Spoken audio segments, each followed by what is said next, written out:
ಓಂ ಶಾಂತಿ.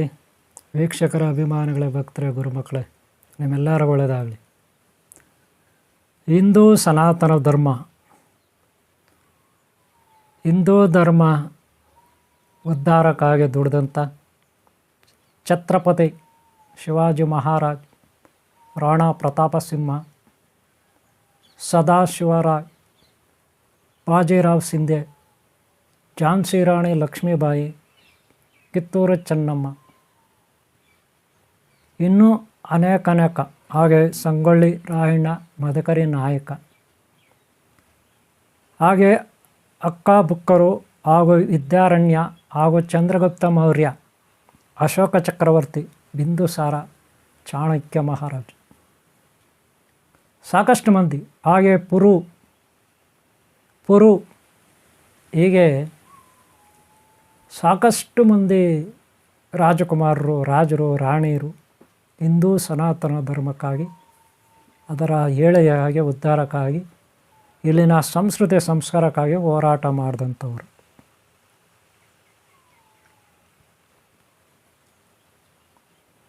ಇವರ ಒಂದು ಆದರ್ಶ ಜೀವನ ತತ್ವಗಳು, ಅದನ್ನು ನಾವು ಫಾಲೋ ಮಾಡಬೇಕು. ಆವಾಗಲೇ ನಾವು ನಿಜವಾದ ಹಿಂದೂ ಧರ್ಮದ ಸೇವಕರು, ಹಿಂದೂ ಧರ್ಮವನ್ನು ರಕ್ಷಣೆ ಮಾಡ್ತಕ್ಕಂಥವ್ರು, ಹಿಂದೂ ಧರ್ಮವನ್ನು ಬೆಳೆಸ್ತಕ್ಕಂಥವ್ರು. ಅದು ಯಾವ ರೀತಿ? ಸಿಂಧೂರ, ಹೆಣ್ಮಕ್ಳು ಹಣೆಯಲ್ಲಿ ಸಿಂಧೂರ, ರಕ್ತಚಂದನ ಏನಿದೆ, ಸಿಂಧೂರ, ತಿಲಕ, ಕೇಸರಿ ಅಥವಾ ಕೆಂಪು ಅಥವಾ ಹಳದಿ ಇತ್ಯಾದಿ, ಗಂಧ ಇತ್ಯಾದಿ, ಸಿಂಧೂರ. ಚಿಕ್ಕ ಮಕ್ಕಳಿಂದ ದೊಡ್ಡವರವರೆಗೂ, ಹೆಣ್ಣು ಮಕ್ಕಳಾಗಲಿ ಗಂಡು ಮಕ್ಕಳಾಗಲಿ ಯಾರಾದರೂ ಸರಿ, ಒಂದು ಪಾಯಿಂಟ್, ರೌಂಡಾಗಿ ಒಂದು ಪಾಯಿಂಟ್, ಅದು ಸ್ಥಿರತೆಯ ಸಂಕೇತ.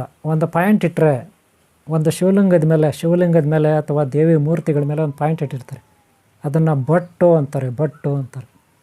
ರೌಂಡ್ ಕಲರ್ ಒಂದು ಪಾಯಿಂಟ್, ಬಟ್ಟು ಅಂತಾರೆ, ಬಿಂದು. ಇದನ್ನು ನಾವು ಸ್ಥಿರತೆಯ ಸಂಕೇತ. ಸ್ಥಿರತೆ ಅಂದ್ರೇನು? ಏಕಾಗ್ರತೆಗೋಸ್ಕರ ಆ ಒಂದು ಪಾಯಿಂಟ್ ಇಡ್ತೀವಿ ನಾವು. ಶಿವಲಿಂಗದ ಮುಂದೆ ಕೂತ್ಕೊಂಡು ನಾವು ಧ್ಯಾನ ಮಾಡ್ತೀವಿ. ಶಿವಲಿಂಗದ ಮುಂದೆ ಕೂತ್ಕೊಂಡು ನಾವು ಧ್ಯಾನ ಮಾಡ್ತೀವಿ. ಆಗ ನಾವು ನೇರವಾಗಿ ಆ ಶಿವಲಿಂಗ, ಬ್ಲ್ಯಾಕ್ ಕಲರ್ ಶಿವಲಿಂಗದ ಮೇಲೆ 3 ಪಟ್ಟೆ ಅಡ್ಡಡ್ಡ ಇರುತ್ತೆ, ಸೆಂಟ್ರಲ್ ಒಂದು ಪಾಯಿಂಟ್ ಇರುತ್ತೆ, ಅದು ತಿಲಕ. ಅದೇ ಹೆಣ್ಮಕ್ಳ ಹಣೆಯಲ್ಲಿ ಇರುತ್ತೆ, ಅದನ್ನು ನಾವು ಸಿಂಧೂರ ತಿಲಕ ಅಂತ ಕರಿತೀವಿ. ಇದು ಶಾಂತಿಯ ಸಂಕೇತ, ಸ್ಥಿರತೆಯ ಸಂಕೇತ. ಅದೇ ಉದ್ದುದ್ದ, ಅದರಲ್ಲೂ ಕೇಸರಿ ಕಲರ್ ಅಥವಾ ಕೆಂಪು ಕಲರ್ ಉದ್ದುದ್ದ ಇಟ್ಟರೆ, ಅದನ್ನು ವೀರ, ಶೂರ, ಧೈರ್ಯ, ಸಾಹಸ, ಬಲಿದಾನ, ತ್ಯಾಗ.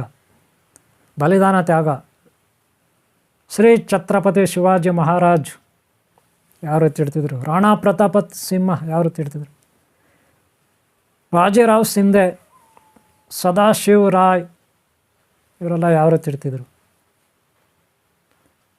ಪೃಥ್ವಿರಾಜ್ ಚೌಹಾಣ್ ಯಾವ ರೀತಿ ಇಡ್ತಿದ್ರು, ಝಾನ್ಸಿ ರಾಣಿ ಲಕ್ಷ್ಮೀಬಾಯಿ, ಕಿತ್ತೂರು ಚೆನ್ನಮ್ಮ.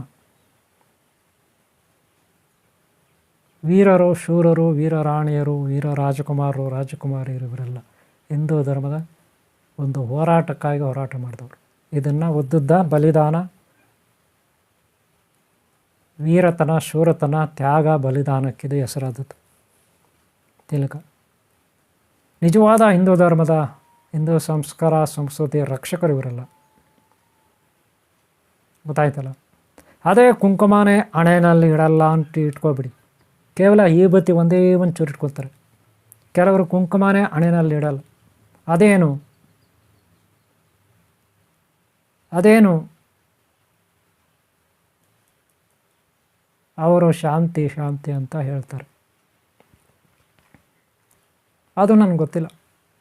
ಆದರೆ ನನಗೆ ಗೊತ್ತಿರೋದು ಪಾಯಿಂಟು, ಕೇಸರಿ, ಕುಂಕುಮ, ಹಾಗೆ ಉದ್ದುದ್ದ, ಇದು ನನಗೆ ಗೊತ್ತಿರೋದು. ಅದ್ರ ಬಗ್ಗೆ ಮಾತಾಡ್ತಾಯಿದ್ದೀನಿ. ಇಟ್ಕೊಳ್ದೇ ಇರೋವ್ರ ಬಗ್ಗೆ ನಮಗೆ ಬೇಡ, ಅವ್ರ ವಿಚಾರ ನಮ್ಗೆ ಬೇಡ. ನಮ್ಮ ವಿಚಾರ ನಮ್ಮದು. ಹಾಗೆ ಕಾಳಿಕಾದೇವಿಯನ್ನು ಆರಾಧಿಸ್ತಕ್ಕಂಥವ್ರು, ಕಾಳಿದೇವಿಯನ್ನು, ಭೈರವೇಶ್ವರನನ್ನು, ರುದ್ರದೇವನನ್ನು ಆರಾಧಿಸ್ತಕ್ಕಂಥವ್ರು ಈ ಬತ್ತಿ ಹಚ್ಚುತ್ತಾರೆ.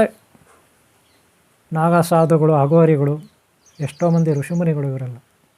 ಹಾಗೆ ಮೂರ್ನಾಮ ಅಂತೀವಿ. ಮೂರ್ನಾಮ ಈ ಬತ್ತಿನ ಈ ಕಡೆ ವೈಟು, ಸೆಂಟ್ರಲ್ಲಿ ಯು ಶೇಪ್, ವೈಟು ಸೆಂಟ್ರಲ್ಲಿ I shape, U I U shape. Venkateshwara Swami, Om Shri Ananta Padmavati Ananta Lakshmi Ananta Padmanabha Swami, Shri Veer Hanuman, Shriramachandra Prabhu, Shrikrishna Bhagwan ಇತ್ಯಾದಿ. ಗೋವಿಂದ ನಾಮ ಅದು. ವೀರ, ಬಲಿದಾನ, ತ್ಯಾಗ, ಶೂರ, ಧೈರ್ಯ, ಸಾಹಸ ಅದರ ಸಂಕೇತ. ವೀರ ಹನುಮಾನ್, ಜೈ ಬಜರಂಗಿ ಬಲಿ ಹನುಮಾನ್, ಶ್ರೀಕೃಷ್ಣ ಭಗವಾನ್. ಇದು ತಿಲಕಗಳ ಬಗ್ಗೆ. ಹಿಂದೂ ಧರ್ಮಕ್ಕೆ ಇದು ಆ ಭಗವಂತ ಕೊಟ್ಟ ದೊಡ್ಡ ಕೊಡುಗೆ, ಜಗತ್ತಿನಲ್ಲ ದೊಡ್ಡ ಒಂದು ಕೊಡುಗೆ ಹಿಂದೂ ಧರ್ಮಕ್ಕೆ ಕೊಟ್ಟಂಥದ್ದು. ಬೇರೆ ಯಾವ ಧರ್ಮದಲ್ಲೂ ಇಷ್ಟೊಂದು ಅವಕಾಶಗಳು ಇಲ್ವೇನೋ, ಇಲ್ಲ ಅಂತ ಅನ್ಕೋತೀವಿ. ಅಷ್ಟೊಂದು ಅವಕಾಶ ಹಿಂದೂ ಧರ್ಮದಲ್ಲಿ. ಇದನ್ನು ಬಳಸ್ಕೋಬೇಕೆಲ್ಲರೂ. ಬಳಸ್ಕೊಂಡಾಗ ಅವ್ರ ಜೀವನ ಖಂಡಿತ ಒಂದು ಒಳ್ಳೆ ಯೂ ಟರ್ನ್ ಆಗುತ್ತೆ, ಶಾಂತಿ ಸಿಗುತ್ತೆ ಅವ್ರಿಗೆ. ಹಬ್ಬಗಳಲ್ಲಿ ಒಳ್ಳೆ ಹಬ್ಬಗಳಾಗುತ್ತೆ ಹಿಂದೂ ಧರ್ಮದಲ್ಲಿ. ಆ ದಿನ ಒಳ್ಳೆ ಹೆಣ್ಮಕ್ಳೆಲ್ಲ ಒಳ್ಳೆ ಶೃಂಗಾರ ಮಾಡಿಕೊಂಡು, ಅವರು ಹಣೆಯಲ್ಲಿ ಇಟ್ಕೊಂಡು, ಕೆನ್ನೆಗೆ ಅರಿಶಿನ ಇಟ್ಕೊಂಡು ಎಲ್ಲ ಮಾಡ್ತಾರೆ. ಹಾಗೆ ಹುಡುಗರು ಅಷ್ಟೇ, ಚಿಕ್ಕವರು ದೊಡ್ಡವರೆಲ್ಲ ಕುಂಕುಮ ಇಟ್ಕೊಳ್ತಾರೆ, ವಿಭೂತಿ ಇಟ್ಕೊಳ್ತಾರೆ, ನಾಮ ಇಟ್ಕೊಳ್ತಾರೆ ಹಬ್ಬಗಳಲ್ಲಿ. ಅಥವಾ ಧರ್ಮಸ್ಥಳ, ತಿರುಪತಿ ಹೋದಾಗ, ಅಥವಾ ಶ್ರೀರಂಗಪಟ್ಟಣ ಇತ್ಯಾದಿ ರಂಗನಾಥ ಸ್ವಾಮಿ ದೇವಸ್ಥಾನಗಳಿಗೆ ಹೋದಾಗ 3 ನಾಮ ಹಾಕ್ಕೊಳ್ತಾರೆ. ದ್ವಾರಕಾಗೆ ಹೋದರೆ, ಅಯೋಧ್ಯೆಗೆ ಹೋದರೆ ಅಲ್ವಾ, ದೇವಾಲಯಗಳಿಗೆ ಹೋದರೆ ಗಂಧ ಇಟ್ಕೊಳ್ತಾರೆ, ಕುಂಕುಮ ಇಟ್ಕೊಳ್ತಾರೆ, ವಿಭೂತಿ ಇಟ್ಕೊಳ್ತಾರೆ, ಭಸ್ಮ ಇಟ್ಕೊಳ್ತಾರೆ. ಹಿಂದೂ ಧರ್ಮ ಭಾಳ ಶ್ರೇಷ್ಠವಾದದ್ದು. ಇದು ಕೊಡುಗೆ. ಇದನ್ನು ಬಳಸ್ಕೋಬೇಕೆಲ್ಲರೂ. ಶಾಂತಿಗೋಸ್ಕರ, ನೆಮ್ಮದಿಗೋಸ್ಕರ, ಭಕ್ತಿಗೋಸ್ಕರ, ಗೌರವಕ್ಕೋಸ್ಕರ, ಒಳ್ಳೆಯ ಸಂಸ್ಕಾರಕ್ಕೋಸ್ಕರ, ಸಂಸ್ಕೃತಿಗೋಸ್ಕರ ಹಿಂದೂ ಧರ್ಮಕ್ಕೆ ಕೊಟ್ಟಂಥ ನಮ್ಮ ಋಷಿಮುನಿಗಳು, ಗುರುಗಳು, ಮಹಾನುಭಾವರು, ಮಹಾಮಾತೆಯರು ಕೊಟ್ಟಂಥ ಕೊಡುಗೆ ಇದು. ಅಮೂಲ್ಯವಾದ ಆಸ್ತಿ ಇದು. ಇದನ್ನು ಎಲ್ಲರೂ ಬಳಸ್ಕೋಬೇಕು. ಸಿಂಧೂರ,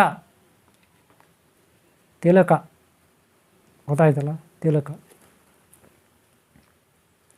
ಈ ಕುಂಕುಮನ ಏನರಲ್ಲಿ ತಯಾರು ಮಾಡ್ತಾರೆ ವೈಜ್ಞಾನಿಕವಾಗಿ ನೋಡೋದಾದರೆ, ಅರ್ಶಿನ ಏನರಲ್ಲಿ ತಯಾರು ಮಾಡ್ತಾರೆ ವೈಜ್ಞಾನಿಕ ನೋಡೋದಾದರೆ, ಗಂಧ ಇವೆಲ್ಲವೂ ಆಯುರ್ವೇದಿಕ್. ಬೇರುಗಳು, ಕಾಯಿಗಳು, ಹಾಗೆ ತುಪ್ಪ, ಅರಿಶಿಣದಿಂದಲೇ ಕುಂಕುಮ ತಯಾರು ಮಾಡ್ತಾರೆ. ಅದಕ್ಕೆ ಕೆಲವು ಕಾಯಿಗಳು, ಕೆಲವು ಗಿಡಮೂಲಿಕೆಗಳು, ಕೆಲವು ಬೇರು, ಕೆಲವೊಂದು ಎಣ್ಣೆ, ತುಪ್ಪ ಇದನ್ನು ಯೂಸ್ ಮಾಡ್ತಾರೆ. ಅರಿಶಿಣದಿಂದ ಕುಂಕುಮ ರೆಡಿಯಾಗುತ್ತೆ, ಆಯುರ್ವೇದಿಕ್. ಇನ್ನು ಕೆಲವರು ಯಾರೋ ಬೇರೆಯವರು ಕೆಮಿಕಲಲ್ಲಿ ಮಾಡ್ತಾರೆ, ಅದು ಪ್ರಯೋಜನ ಬರೋದಿಲ್ಲ. ಕೆಮಿಕಲಲ್ಲಿ ಮಾಡಿದ್ದು ಆಯುರ್ವೇದಿಕಲ್ಲಿ ಮಾಡಬೇಕು, ಗೊತ್ತಾಯ್ತಲ್ಲ. ಇನ್ನು ಭಸ್ಮದ ಬಗ್ಗೆ ಈಗಾಗಲೇ ಒಂದು ವಿಡಿಯೋ ಅಪ್ಲೋಡ್ ಮಾಡಿದ್ದೀನಿ, ಅದು ನೋಡಿ. ಭಸ್ಮನ ಮನುಷ್ಯರ ಒಳ್ಳೆಯ ಮಹಾತ್ಮರ ಮೂಳೆಗಳಲ್ಲಿ, ಗೋವುಗಳು, ಹಸುಗಳು, ಗೋವುಗಳು ತೀರೋದ್ಮೇಲೆ ಆ ಮೂಳೆಗಳಲ್ಲಿ ಭಸ್ಮ ಸಿಗುತ್ತಲ್ಲ ಸುಟ್ಟ ಮೇಲೆ, ಅದರಿಂದ ಭಸ್ಮ ತಯಾರು ಮಾಡ್ತಾರೆ. ಅಲ್ಲಿನ ಪುಡಿ ತಯಾರು ಮಾಡ್ತಾರೆ. ಮೈ ಕೈಗೆ ಹಾಕ್ಕೊಂಡ್ರೆ ಬ್ಯಾಕ್ಟೀರಿಯಾ ನಾಶ ಆಗುತ್ತೆ. ಭಸ್ಮ. ಅರಿಶಿನ ಉಜ್ಕೊಂಡ್ರೆ ಅರಿಶಿನ, ಮೈ ಕೈ ಉಜ್ಕೊಂಡ್ರೆ ಬ್ಯಾಕ್ಟೀರಿಯಾ ನಾಶ ಆಗುತ್ತೆ. ಚರ್ಮಕ್ಕೆ ಯಾವುದೇ ರೀತಿಯ ಉಷ್ಣ ಆಗೋಲ್ಲ, ಯಾವುದೇ ರೀತಿಯ ಶೀತ ಆಗೋಲ್ಲ ಅರಿಶಿನ ಉಜ್ಕೊಂಡ್ರೆ. 24 hour ಎನಿ ಟೈಮ್ 3 ಕಾಲಗಳಲ್ಲಿ, ಬೇಸಿಗೆಗಾಲ, ಚಳಿಗಾಲ, ಮಳೆಗಾಲದಲ್ಲಿ ಅರಿಶಿನ ಒಂದೇ ಟೈಪಲ್ಲಿರುತ್ತೆ. ಯಾವುದೇ ರೀತಿ ಏರುಪೇರು ಆಗೋಲ್ಲ ಉಷ್ಣಾಂಶದಲ್ಲಿ ಅರಿಶಿನ, ನೆನ್ಪಿಟ್ಕೊಳ್ಳಿ. ಅಂಥ ಒಂದು ನೇಚರ್ ಅದು, ಪ್ರಾಡಕ್ಟ್ ಅದು, ಹರ್ಬಲ್ ಪ್ರಾಡಕ್ಟ್. ಗೊತ್ತಾಯ್ತಲ್ಲ. ಇದನ್ನೆಲ್ಲ ನೀವು ಗಮನದಲ್ಲಿ ಇಟ್ಕೋಬೇಕು. ಮನುಷ್ಯನ ಆರೋಗ್ಯ, ಶಾಂತಿ, ಮನಃಶಾಂತಿ, ತೃಪ್ತಿ, ದೈವಭಕ್ತಿ, ಗುರುಭಕ್ತಿ, ಸಂಸ್ಕಾರ, ಸಂಸ್ಕೃತಿ, ಹಬ್ಬಗಳಲ್ಲಿ, ಜಾತ್ರೆಗಳಲ್ಲಿ, ದೇವಾಲಯಗಳಲ್ಲಿ ಭಕ್ತಿ ಭಾವವನ್ನು ಮೂಡಿಸುತ್ತೆ ಈ ತಿಲಕಗಳು.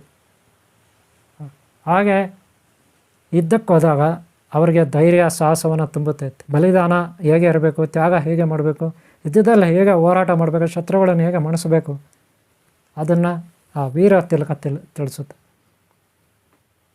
ಗೊತ್ತಾಯ್ತಲ್ಲ. ಅದಕ್ಕೆ ಶ್ರೀ ಛತ್ರಪತಿ ಶಿವಾಜಿ ಮಹಾರಾಜ್ ಹಾಗೆ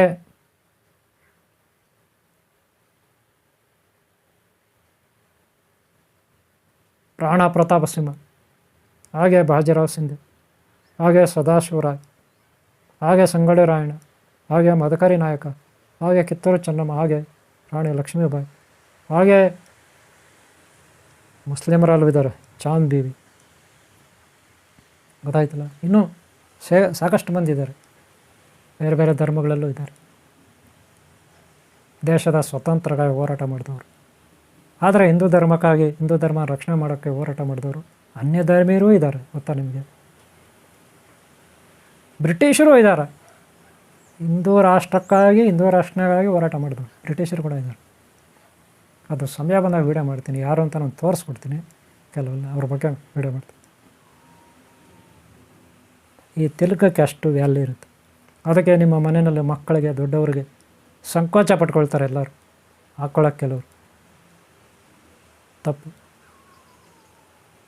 ಎಷ್ಟೋ ಕಡೆ ಹಿಂಗೆಲ್ಲ ಮಾಡ್ತಾರೆ, ಗೊತ್ತಾಯ್ತಾ. ಇದೆಲ್ಲ ಮಾಡಬಾರ್ದು.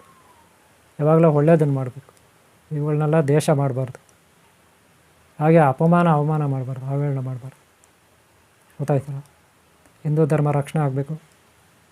ಬೆಳಗ್ಗೆ ಹೇಳ್ರಿ, ಹಾಸಿಗೆ ಮೇಲೆ ತಕ್ಷಣ ಪ್ರೇಯರ್ ಮಾಡಿರಿ, ದೇವ್ರ ನಮಸ್ಕಾರ ಮಾಡಿರಿ, ಆಚವಾಗಿ ಸೂರ್ಯ ನಮಸ್ಕಾರ ಮಾಡಿರಿ, ಮುಖ ತೊಳಿರಿ, ಫ್ರೆಶ್ ಆಗಿ ಊದ್ಕಡ್ಡೆ ಹಚ್ಚಿ, ಕರ್ಪೂರ ಹಚ್ಚಿ, ಆರಾಮಾಗಿ ತಿಲಕ ಇಟ್ಕೊಳ್ಳಿ. ಏನೋ ಒಂದು ಹಿಂದೂ ಧರ್ಮದಲ್ಲಿ ನಾವು ಹುಟ್ಟಿದ್ದೀವಿ, ಹಿಂದೂ ಅಂತ ಗೌರವದಿಂದ ಹೇಳ್ಕೊಳ್ಳಿ, ಹೆಮ್ಮೆಯಿಂದ ಹೇಳ್ಕೊಳ್ಳಿ, ನಾವು ಹಿಂದೂ ಅಂತ ಹೆಮ್ಮೆಯಿಂದ ಹೇಳ್ಕೊಳ್ಳಿ. ತಿಲಕ ಇಡಿ, ಕೇಸರಿ ತಿಲಕ ಇಡಿ, ಹೆಮ್ಮೆಯಿಂದ ಹೇಳ್ಕೊಳ್ಳಿ ನಾನು ಹಿಂದೂ ಅಂತ. ತಪ್ಪೇನಿದೆ ಅಲ್ವಾ. ಈ ವಿಡಿಯೋ ಇಲ್ಲ ಮುಗಿಸ್ತಾ ಇದ್ದೀನಿ. ವಿಡಿಯೋ ನಿಮ್ಗೆ ಇಷ್ಟ ಆಗಿದೆ ಅನ್ಕೊತೀನಿ. ಒಂದು ಲೈಕ್ ಮಾಡೋದು ಮರಿಬೇಡಿ. ನಿಮ್ಮ ಪ್ರೋತ್ಸಾಹ ಇದ್ದರೆ ಈ ರೀತಿ ವಿಡಿಯೋಗಳನ್ನು ನಾವು ಮಾಡ್ಬೋದು. ಮುಂದೆ ನಿಮ್ಗೆ ಒಳ್ಳೆಯದಾಗಲಿ, ಎಲ್ಲರಿಗೂ ಒಳ್ಳೆಯದಾಗಲಿ. ಓಂ ಶಾಂತಿ, ಓಂ ಶಾಂತಿ, ಓಂ ಶಾಂತಿ, ಓಂ ಶಾಂತಿ.